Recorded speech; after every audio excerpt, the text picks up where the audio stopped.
Inicialmente, eu gostaria de me apresentar.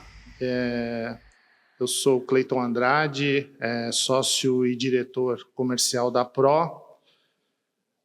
Sou paulistano, 53 anos, administrador de empresas. E aí, a primeira surpresa, né? Eu não sou arquiteto, porque o objetivo desse bate-papo aqui foi a gente trazer um conteúdo mais gerencial mesmo, porque a gente percebe que em muitos momentos a profissão de arquiteto não traz esse tipo de conteúdo, né? Então a gente resolveu explorar um pouco essa vertente, né? Tenho especialização em marketing aplicado pela Fundação Dom Cabral e MBA em construção civil pela Fundação Getúlio Vargas. Sou paulistano, como eu falei, mas moro no Rio de Janeiro desde 2007. E chegando aqui para o evento agora, eu tenho a perfeita convicção que fiz a decisão certa em mudar para o Rio de Janeiro, né? Porque realmente você levar 1h30 para cruzar 1 quilômetro. Adoro a minha cidade, sou aquele paulistano da Gema mesmo, do bairro do Cambuci, mas 1h30 para atravessar 1 quilômetro, ninguém merece. Então, realmente, enfim, é a decisão certa de morar no Rio de Janeiro. O que a gente vai propor aqui e apresentar para vocês é algo mais voltado para as nossas experiências como empresa e no relacionamento com empresas, né? Nós somos uma empresa de arquitetura que desenvolve projetos para empresas. E a gente tem notado que se fala muito pouco em cultura organizacional quando você aborda o seu cliente, quando você inicia um projeto, enfim. Então, a gente vai fazer alguns comentários breves aqui. Por favor, fiquem à vontade para me interromper. Gostaria muito que a gente conversasse aqui, não é um monólogo, muito longe disso. Então, por favor, fiquem à vontade para me interromper, tá bom? Esse aqui está quem vos fala, enfim. A gente inicia aqui, essa é uma foto real do nosso escritório. A Pro passou por uma mudança de branding antes e durante a pandemia. A gente entendeu que era um momento de mudar o brand da empresa pelo viés voltado para as pessoas, e a gente tem muito aquela pegada e aquele sentimento que a gente não pode só discursar, a gente não pode só escrever, nós temos que praticar. Então, isso está no nosso escritório para que todas as pessoas possam ver todos os dias que a gente é uma empresa de pessoas e a gente faz projetos para pessoas. Nós fizemos uma mudança de branding e a gente adotou isso como filosofia empresarial. Nós somos um escritório de arquitetura, mas em que somos uma empresa, sobretudo. E é importante que a gente pratique aquilo que a gente vende, aquilo que a gente diz que a gente pratica. A gente desenvolve e estimula a prática mesmo daquilo que a gente propõe. Então, isso fica visível, essa é uma conexão do escritório que leva para nosso terraço, em que a gente tem ali algumas dinâmicas de happy hour ao longo da semana, para que, de fato, as pessoas se sintam acolhidas, em que a gente não tenha só aquele viés de que a gente estampa na parede uma missão e as pessoas não praticam aquilo. Então, a gente acha muito importante que, de fato, a gente estimule nós, como escritórios de arquitetura, o profissional de arquitetura, o cliente, a fazer essa reflexão e usar a arquitetura como esse instrumento de mudança, né? Porque, sobretudo, um arquiteto é um agente de mudança, né? Ele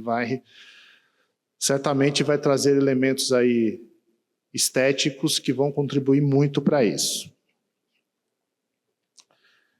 E aí, acho importante a gente passar por algumas coisas, enfim.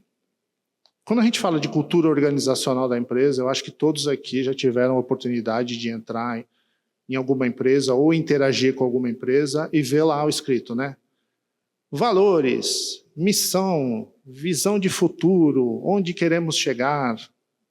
Tudo muito bonito, escrito no melhor português possível.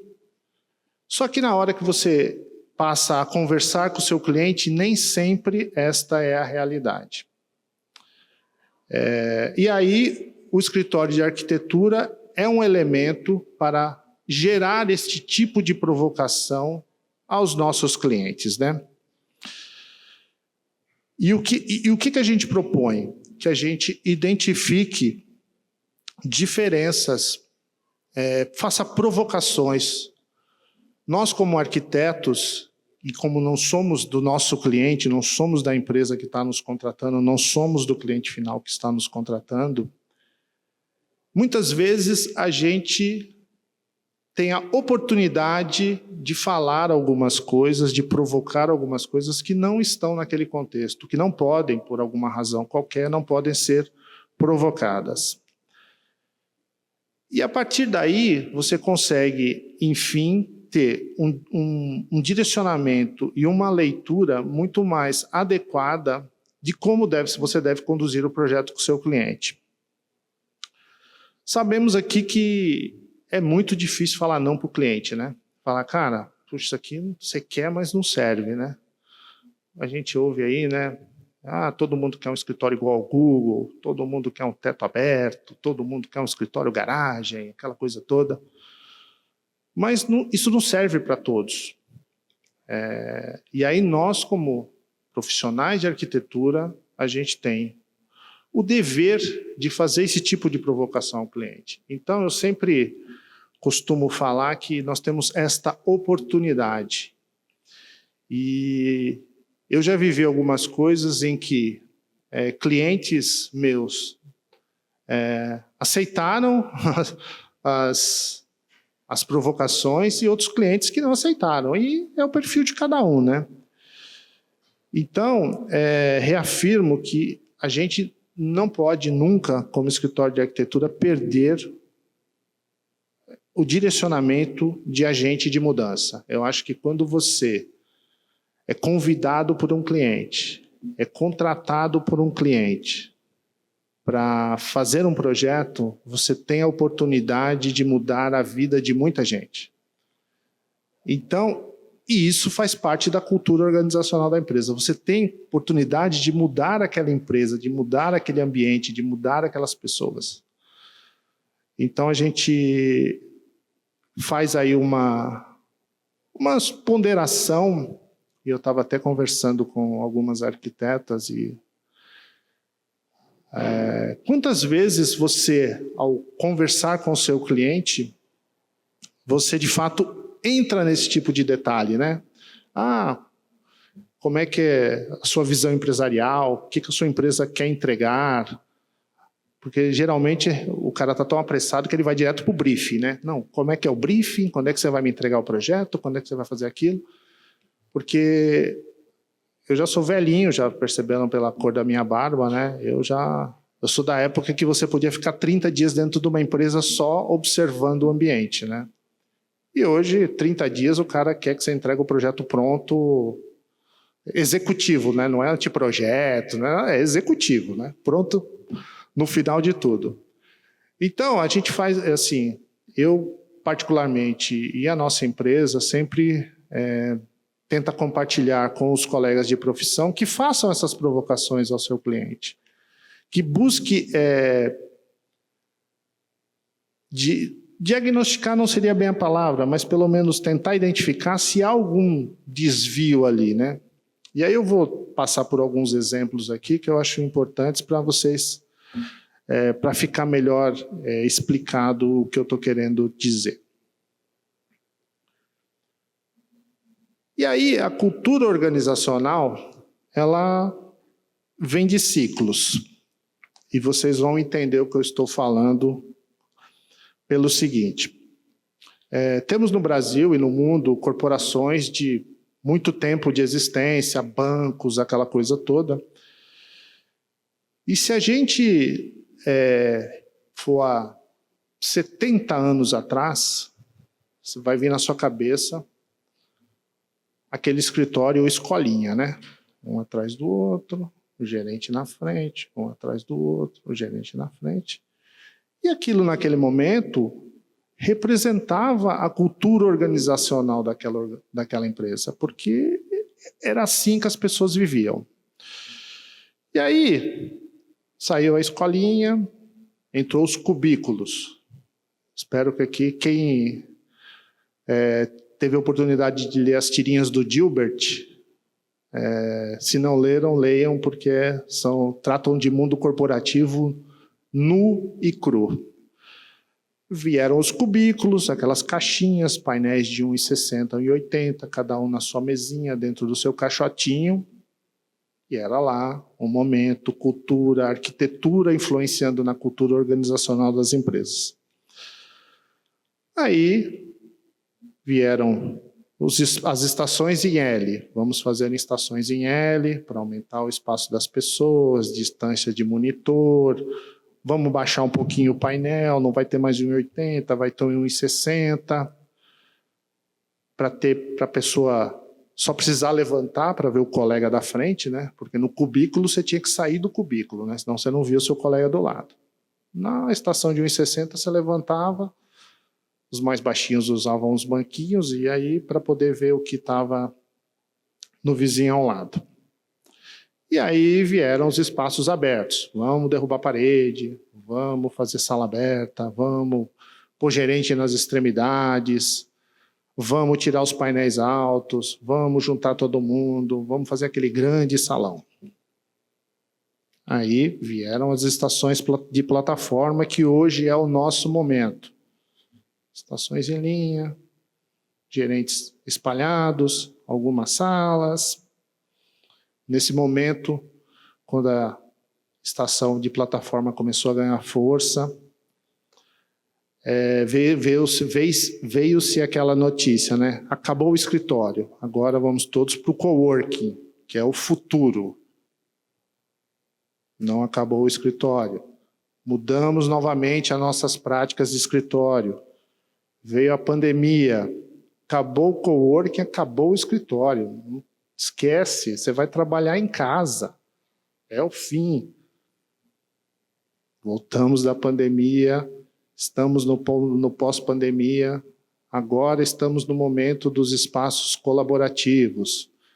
Vamos criar mecanismos para trazer os funcionários de volta para o escritório. Vamos criar mecanismos para estimular a convivência das pessoas. E daqui a alguns anos, a gente vai ter, pode ser que a gente esteja aqui todo mundo com aquele óculos da Apple, né? Só numa cadeira, sem móvel, sem nada, e você trabalhando de forma virtual com seu colega do lado. Aqui é tipo meu filho, né? Que chama o colega para ir em casa e eles jogam no computador um do lado do outro, com uma coisa meio esquisita, na minha opinião, né?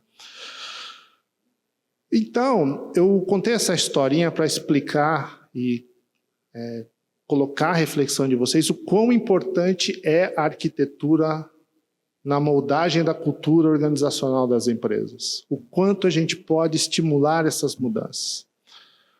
Hoje já não se pode mais falar em áreas de descompressão, afinal de contas não somos comprimidos, né? Agora são gravity points, são áreas regenerativas, porque tem certas coisas que você não pode falar. Mas são ciclos contínuos. E por que esses ciclos contínuos eles não são mais curtos? Não é porque as empresas até não queiram, ou porque os arquitetos até não queiram. É porque há um ciclo de desenvolvimento daquela nova tecnologia. É por isso que a gente tem essas feiras aqui, para mostrar qual é a tendência daqui 5, 10 anos. Então, daqui a pouco você vai ter aí a cadeira que você clipar o óculos e pôr o óculos e trabalhar, e não tem estação de trabalho. Isso se aplica para todo mundo? Não. E aí entra o arquiteto, nosso profissional diferenciado, que vai mostrar para o cliente, vai levá-lo nessa jornada de que é importante desenvolver um projeto que esteja encaixado à filosofia da empresa, não fazer uma cópia porque é bonito, ou porque é moda, ou porque é mais caro ou mais barato, né?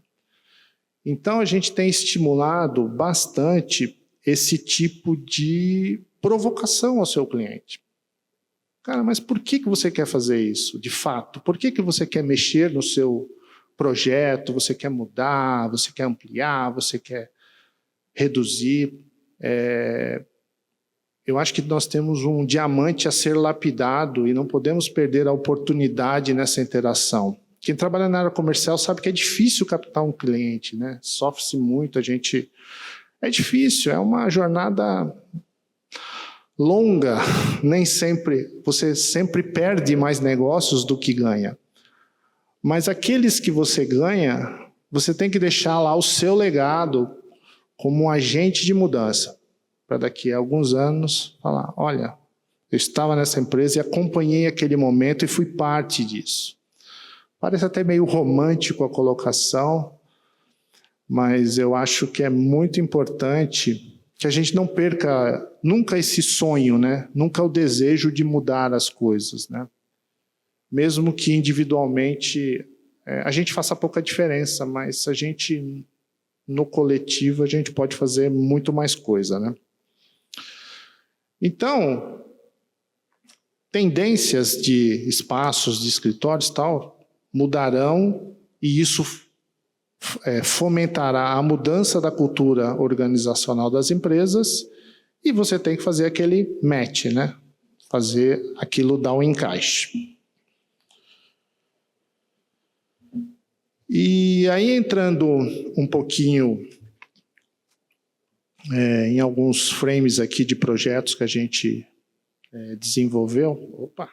Eu pedi para a Lígia colocar, que é a nossa gerente de marketing, colocar essa foto desse projeto, porque ela mostra ali a famigerada biofilia, né? Que todo mundo quer biofilia no escritório hoje, né? Isso, assim, está no cardápio, né? Eu quero biofilia, eu quero forro aberto, eu quero isso, eu quero aquilo. Este cliente, de fato, o negócio dele tem relacionamento com esse tipo de recurso. É uma empresa que administra commodities vegetais. Então, tem a ver com o negócio desse. Esse cliente, inclusive, tem uma praça dentro do escritório. Tem uma árvorezinha pequenininha, minha lá, japonesa, não sei como é que chama aquilo, enfim. Mas tem uma árvore, a gente criou uma praça, porque o cliente queria tirar tudo o que ele escrevia ali como missão, visão, valores empresariais e aplicar no seu escritório. E aquilo fez parte do processo de construção do projeto dele. O cliente que se propôs a sentar com a gente falou, nós vamos conversar, nós faremos a jornada juntos. Nós não seremos uma relação cliente-fornecedor. Nós seremos uma relação de parceiros aqui que querem fazer uma coisa dar certo, querem fazer aquilo dar certo.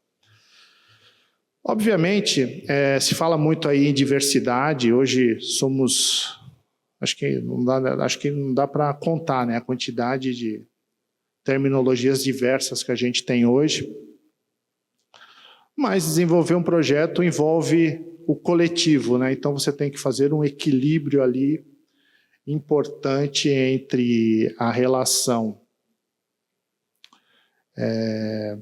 eu diria, a relação do indivíduo e a relação do todo.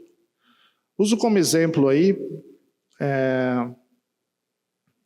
enfim, tivemos um momento aí com uma empresa em que não, precisamos implantar um banheiro inclusivo. Ok, somos uma empresa tal, que precisa fazer isso, não sei o quê. E aí, você circulando por dentro da empresa, eu saí com a sensação, eu estava durante as reuniões e fiz o atendimento, que o banheiro inclusivo, ele era uma ferramenta para falar que a empresa estava preocupada com diversidade. Vamos colocar ali o banheiro inclusivo para falar, nós temos banheiro inclusivo. Nós somos uma empresa que está alinhada aí com as boas práticas. Mas você percebia ali, eu fiquei algumas horas dentro da empresa, você percebia ali o trato das pessoas, que não era isso. Não era esse o problema.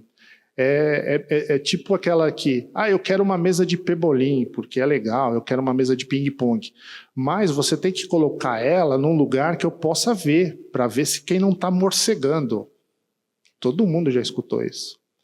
Então, é a diferença do que se escreve e do que se pratica. E nessa questão de diversidade, eu costumo...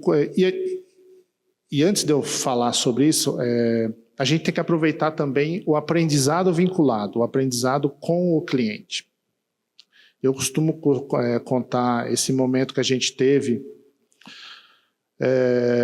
com um cliente muito grande na cidade do Rio de Janeiro, o espaço de mais ou menos uns 7, 8 mil metros quadrados. Uma empresa super tradicional. E dentro daquele comitê que a gente fez o desenvolvimento do projeto, um dos sócios ele era PCD, era um cadeirante. E, gente, nós mudamos o patamar da nossa visão do que é acessibilidade. Acessibilidade não é o que está no papel. Acessibilidade é o mundo real. É o cara... E, cara, foi uma relação muito gostosa, porque o cara falou, cara, eu vou ajudar vocês a mudar o patamar. Você projeta o banheiro assim? Beleza, tá tudo na norma, vou te mostrar o que não funciona. Isso aqui não funciona por causa disso, isso aqui não funciona por causa disso. Você faz aqui os pisos táteis? Você está dentro da norma. Beleza, você vai certificar Fitwell, LEED e tal, mas vou te explicar para você por que não funciona. E nós recebemos uma aula de acessibilidade que isso fez mudarmos as nossas práticas internas. Então, a gente tem essas oportunidades. Há clientes que entregam esses presentes para a gente precisa usar, precisa utilizar, precisa se aperfeiçoar. Nunca, acho que, enfim, acho que não há formação acadêmica que entregue aquilo que a gente recebeu durante essas semanas com esse sócio da empresa que nos trouxe muita coisa diferente. Então, estimulem, de novo, estimulem a conversa com seus clientes. Acho que a gente não pode ter receio de ser provocativo, de ser arrojado. Acho que isso, a arquitetura é isso, entendeu? Tem muita coisa aí que você vê e fala, nossa, como é que aquilo para de pé, né? Alguém pensou diferente fora da caixinha. Eu acho que o arquiteto ele tem esse papel. A gente entende que quando você vai começar um projeto, você vai lá, colhe o briefing, faz uma reunião inicial, seu cliente fala as expectativas, os prazos. Nada disso acontece se você de fato não tentar mergulhar nas entranhas da empresa, né, o que a gente chama, né? Que é tangibilizar aquilo que o cliente espera versus aquilo que o cliente deve prover aos seus colaboradores, à sua equipe, ao seu time, né? Então, há situações que, inclusive, a gente pede autorização ao cliente para conversar com funcionários, para conversar com fornecedores, para conversar com stakeholders, para que a gente possa, de fato, entender como é que essa empresa vista de fora, né? Como é que eles me veem, né? Porque é aquela máxima, né? Não importa como eu me vejo, né? O que importa é como os outros me veem, né? Então, a gente faz esse tipo de provocação. E isso, de fato, é mergulhar. Isso gera cumplicidade, gera engajamento, enfim, gera resultado no final. Obviamente, ninguém faz um projeto de arquitetura por fazer. As empresas querem resultado. Mas o resultado ele é financeiro, ele é de ambiente, ele é de motivação, que são coisas que a gente não pode nunca tirar do radar. E aí é o que eu comentei para vocês, em que um projeto ele é feito a 4 mãos, 2 nossas, 2 do cliente. E isso envolve quebrar paradigmas, né? A gente escuta isso todo dia, mas é meio clichê, mas precisa ser dito, né? E outro dia eu estava falando com uma pessoa, falei, cara, como o arquiteto é pouco valorizado no Brasil, né? Aí ele falou, eu sou arquiteto, mas eu não tenho essa percepção. Aí eu falei, vou fazer um exemplo, né? Você não tem nenhum amigo na família que falou, cara, você pode fazer aquele desenho ali para mim, tal, que eu quero fazer um negocinho assim, assim, assim? Sim, várias vezes. E você não acha que o cara está te depreciando fazendo isso, achando que você está lá para corrigir alguma coisa, ou o cara mesmo desenhar. Então, o que a gente precisa é valorizar para os clientes os atributos técnicos que um arquiteto tem. Eu acho que isso Acho que isso começa no dia que você entra na faculdade e vai sair no dia que você se aposentar e falar, nunca mais eu vou fazer um desenho, vou morar no Alasca, alguma coisa assim. Mas durante essa jornada é estimular o quão importante é ter um acompanhamento técnico, o quão importante faz diferença ter um projeto de um arquiteto que possa pegar a sua cultura e colocar no tangível, para que as pessoas entrem e falem, caramba, isso aqui é a cara da sua empresa de fato. E volto naquilo que eu falei mais atrás. Fazer projeto com o cliente não é falar, tudo bem, isso está certo, vou fazer, vou alterar. Não, é falar não. Aí eu uso um outro exemplo. Eu não sei se alguém aqui já teve a oportunidade de fazer projetos no Rio de Janeiro. E fazer projeto no Rio de Janeiro tem um ativo que é o maior de todos eles, que é a vista. Então, o seu espaço tem que ter vista. Senão, seu projeto não vai ficar legal. E também, numa interação com uma empresa, não, nós somos uma empresa absolutamente voltada para os colaboradores, alugou o prédio na praia de Botafogo, de frente para o Pão de Açúcar. E beleza, vamos fazer então, vamos aqui fazer uma reunião, né, discutir um pouco o que você está pensando como projeto. Não, aqui na fachada eu queria colocar a sala do CEO e mais 3 gerentes.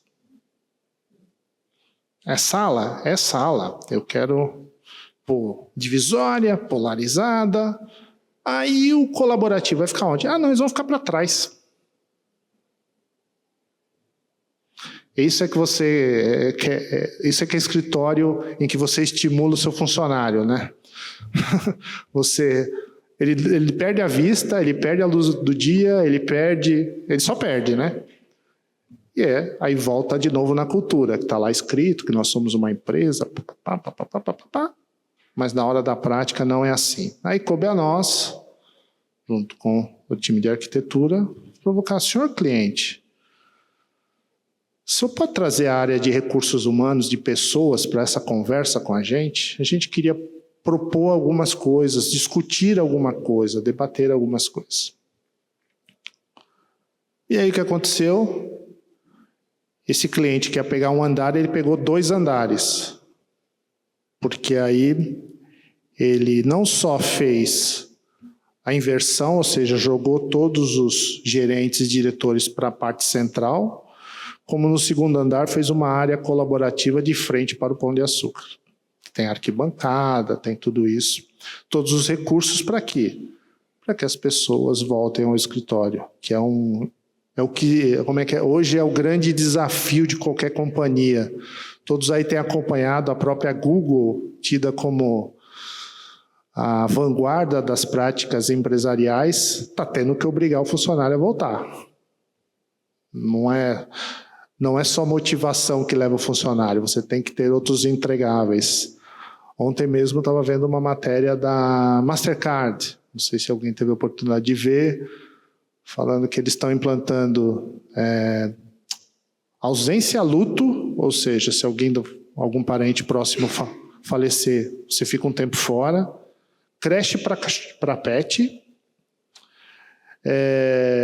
Você pode trabalhar 20 dias fora do país, em outro escritório da Mastercard, mas você tem que cumprir alguns requisitos, que é estar 3 dias no escritório, participar das reuniões de integração, participar dos projetos de inovação. É uma troca, é negócio, é empresa. Se a gente também aqui for dar tudo para o colaborador, nós estamos perdidos, né? É uma troca. Então, por isso que a gente sempre evoca essa questão do projeto a 4 mãos. Porque a gente pode estimular o cliente a mudar o seu modus operandi, a deixar de ser aquela empresa que só discursa, mas que passa a praticar. E aqui, rapidamente, eu vou passar alguns desafios que eu entendo que são relevantes aí no desenvolvimento dessa aplicação da cultura organizacional aos projetos de arquitetura, né? Então, obviamente, a famigerada resistência à mudança, ou seja, todo mundo, acho que todo mundo aqui, né? Eu também, enfim, mudar dói, dá coceira, incomoda. Mas é nosso papel também ajudar o cliente a criar um senso de mobilização na empresa. Mostrar os benefícios, as conquistas, o que está por vir. E não só falar das dificuldades de mudar, enfim. Então, mudar é difícil, mas a gente deve perseverar, sempre perseverar. Pensaram que eu não ia falar da área financeira, né? Então, eu tenho um amigo que é executivo de uma multinacional e ele fala para mim assim, cara, essa história de que o cliente fala que não tem dinheiro, isso não existe. Ela pode não ter verba. Dinheiro sempre há. Quem está se propondo a um processo de expansão, um processo de adequação, o recurso está disponível. A questão é como você vai estimular ao cliente a fazer o que ele precisa e não fazer só o que ele quer, ou dar aquela ajeitadinha ali, dar aquela arrumadinha aqui, que aí o cara vai gastar dinheiro do mesmo jeito e vai ficar com aquela sensação que jogou dinheiro fora, né? Então, a gente também tem sempre estimulado os nossos clientes a discutir a verba, não o dinheiro, o valor, o que vai ser conquistado depois da implantação desse projeto. Então, a gente tem realmente estimulado isso. Mas obviamente que estamos num país que, obviamente, os recursos são escassos, mas sempre há espaço para a gente ser criativo e viabilizar uma solução que faça um equilíbrio financeiro e conceitual para atender o nosso cliente, né? Aqui eu reforço mais uma vez a questão de fazer as pessoas interagirem, da diversidade do indivíduo e do coletivo. O ambiente de escritório é um ambiente coletivo. Mas a gente tem que considerar o indivíduo e equilibrar essa balança é difícil. É bem difícil. Mas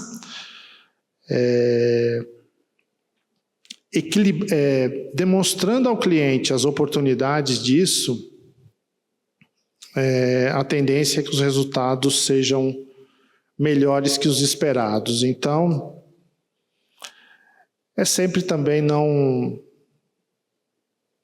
ficar desanimado, né, com essas dificuldades. A gente tende a achar que as coisas realmente não vão acontecer, mas perseverar é preciso.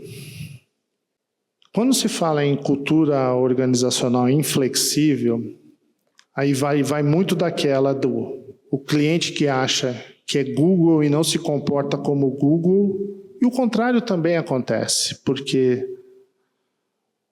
Nós somos seres humanos, somos criativos e queremos fazer coisas bonitas, diferentes, visualmente, esteticamente, com visual agradável. Só que tem culturas que não adianta. Empresas ultraconservadoras em que as salas individuais são importantes, fazem parte do DNA da empresa. E, para isso, o arquiteto precisa também encontrar o caminho de fazer este equilíbrio, de entregar um projeto que se encaixe na cultura da empresa que não quer mudar. E também tem um monte de gente aqui que já passou por um monte de empresa que fala, cara, não adianta, o cara não vai mudar. Então, o que eu posso fazer é ajudá-lo a melhorar. Daqui a alguns anos eu posso melhorar mais um pouco. E aí você vai fidelizando o cliente ao longo do tempo. Isso também é reforçando uma coisa que eu falei, que o cliente acha que não dá muito valor para projetos de arquitetura, para design de interiores, para planejamento, para o viés técnico. Isso tudo é... Poxa, eu contrato um estagiário aí, ele faz uma planta para mim, eu contrato 2 pedreiros ali, ele faz o meu projeto e está tudo certo. É aquilo que todo mundo fala, né? Todo mundo acha que tem um pouquinho de médico, um pouquinho de louco e um pouquinho de arquiteto. Mas a gente, no nosso segmento, continuaremos inabaláveis em mostrar que arquiteto é um ser diferente e necessário. Não tem como fazer projeto sem arquiteto. Não tem como fazer mudança sem arquiteto. E, por fim, superando todos esses desafios, que são vários pratinhos, eu costumo dizer que muitas vezes eu me sinto aquele chinesinho com 5 pratinhos rodando. Mas quando o projeto fica pronto, e você fala, caramba, o cliente adorou, você é cumprimentado na inauguração, você percebe o olhar das pessoas, você esquece, né, das noites que você ficou sem dormir, dos cabelos que você perdeu, da barba que ficou branca, porque é um senso de realização e de pertencimento, né, que eu acho que é uma coisa que a gente, na sociedade atual, a gente precisa muito estimular, né? Somos seres sociáveis e, sobretudo, precisamos de reconhecimento. Eu acho que essa é a palavra. E, por isso, eu sempre uso como mantra que... E tem uma amiga aqui que fala isso, que é ser o boneco do posto, né? Você vai dar aquela desanimada ali e falar, puxa, não vai, né? Aí, de repente, você levanta 5 segundos e fala, não, vai que nós vamos conseguir, vai que nós vamos conseguir. Porque eu acho que o reconhecimento compensa qualquer coisa.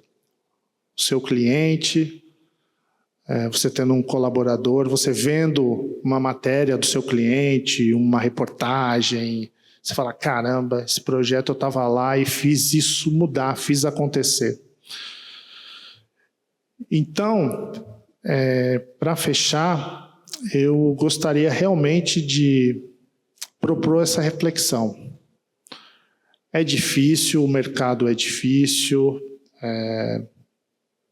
é pouco reconhecido, mas a gente tem muita coisa para fazer nesse país, nessa área, em arquitetura corporativa. Temos hoje ferramentas e profissionais que não devem a nenhuma parte do mundo, tem oportunidade de lidar com multinacionais, enfim. E tem muitas soluções que os caras falam, puta, brasileiro é um cara diferente também na hora de fazer as coisas. Então, vamos sair com esse desafio de tentar, de alguma forma, melhorar um pouquinho a cultura organizacional dos nossos clientes.